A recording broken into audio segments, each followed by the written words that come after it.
Hai, hari ini aku akan membacakan penggalan dari buku yang berjudul Nanti Kita Cerita Tentang Hari Ini, karya Marcella.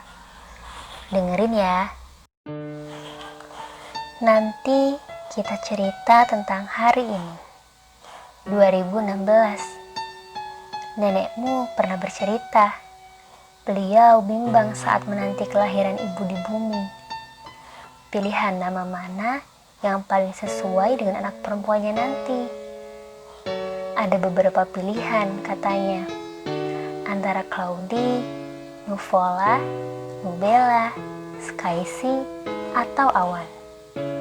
Maknanya sama. Nenekmu bilang saat bumi sedang terlalu bising, teduh rasanya melihat ke langit. Awan selalu punya cara untuk menjaga dan menghibur bumi serta isinya. Begitu harapan beliau. Awan, iya, itu nama pilihan nenekmu. Setelah 27 tahun berusaha, ternyata gak mudah jadi awan seperti harapan nenekmu. Tugasnya berat, menyalurkan hujan agar isi bumi gak kekeringan, menghalangi matahari agar bumi gak kepanasan. Sepertinya ibu gak nyaman dengan peran besar. Ibu mau jadi bohlam, lampu yang menerangi ruangan kecil dan menghangatkan si isi ruang. Itu sudah lebih dari cukup. Tapi nenekmu belum tahu tentang keputusan ini. Sepertinya tidak akan pernah tahu, karena waktu bercerita kami semakin sedikit.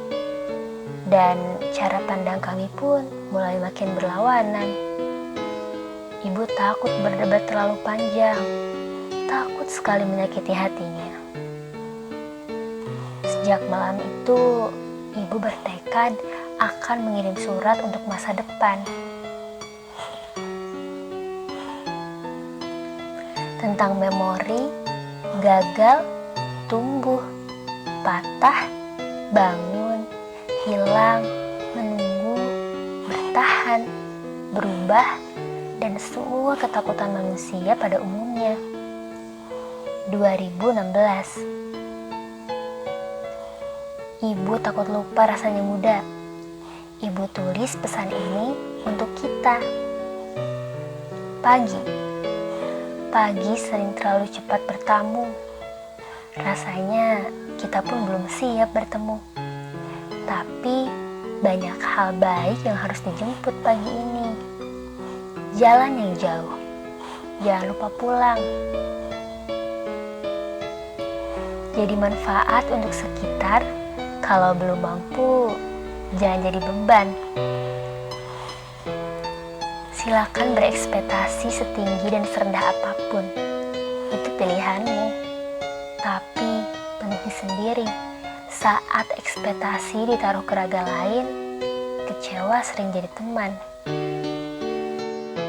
Gak semua yang terlihat besar, benar besar. Gak semua yang terdengar jahat, benar jahat. Jangan terlalu cepat menyimpulkan. Menjauh dari kata tolong, terima kasih dan maaf, itu cara instan memberi makan ego. Berapa kali bertemu dengan mereka yang ahli membaca celah?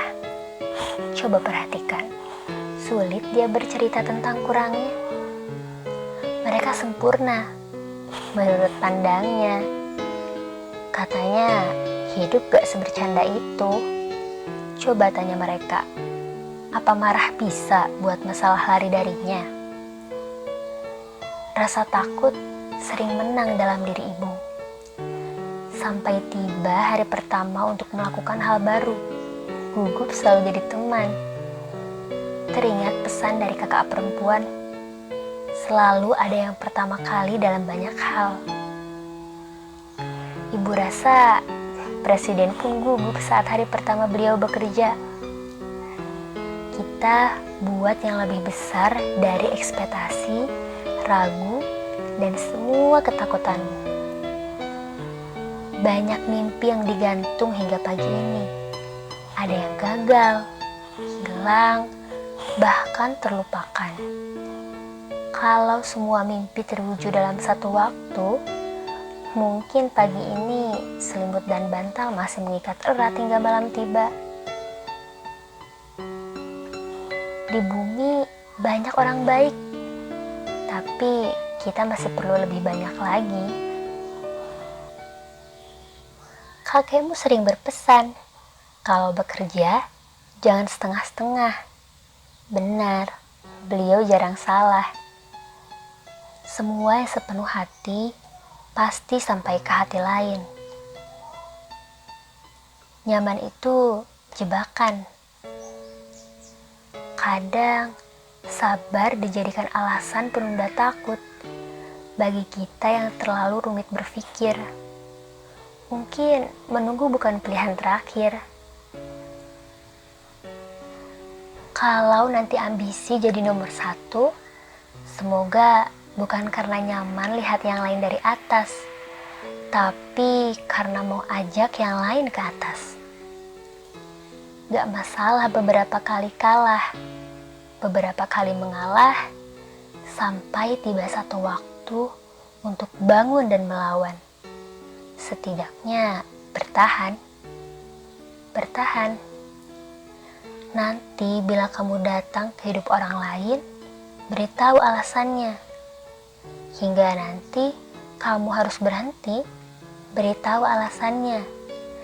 Jangan siksa mereka menebak kelanjutan cerita. Bumi gak hanya berputar buat kita, jadi jangan egois.